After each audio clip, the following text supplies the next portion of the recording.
ছোট্ট নাটক, হ্যাঁ নাটকের মতো করে একটা নাটক করো, কেমন? তোমরা এই দুদিনে অনেক কিছু শিখলে, যতটা পেরেছি সময় তোমাদের শেখানো শিখিয়েছি। তোমরা এটা যতটা জানলে একটু মাঝে মাঝে কোনো প্র্যাকটিস করে নাও, ঠিক আছে? 2 নাম্বার এটা আমি বলবো, এই যে ওরা এটা করলো, ঠিক আছে? তাই বলে তোমরা যে পারো না, তোমাদের বাদ গেছো তা নয়। তোমরা তো দেখলে কি হচ্ছে, এইটা হচ্ছে, তাই তো? একটা গাছ থেকে উদ্যোগ করতে, জানো তো, সবটা দেখলে তো মুখস্থ হয়ে গেল, তাই না?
গিটার শাইন এই স্কুলের একটা ওয়ার্কশপ, সেটা অর্গানাইজ করেছে।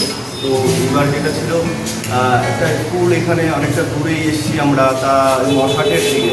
ওই স্কুলে অনেক ছেলেমেয়েরা আছে, কিন্তু যেটা ভালো লাগলো, আমি ওদের বেসিক্যালি বডি মুভমেন্ট, ইমাজিনেশান, এছাড়া হচ্ছে স্পিচ, থিয়েটারের মূলত ক্লাস নিতে এসেছিলাম। ওদের সঙ্গে বেশ ভালো কাটলো।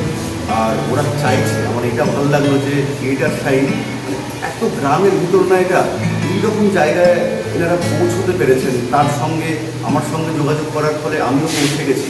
আর আমার পৌঁছে ভালো লাগছে যে এতটা গ্রামের গভীরে ঢুকে একটা থিয়েটারের কাজ করা যায়। আমি অবশ্যই বলবো থিয়েটার সাইড আরও এগিয়ে ছিল। আর পরবর্তীতে এই ধরনের যদি কোনো কাজ হয়, আমাকে যদি তারা মনে করে নেয়, তাহলে তো আমি সমৃদ্ধ হব অনেকটা ছোটো ছোটো বাচ্চাদের সংস্পর্শে থেকে।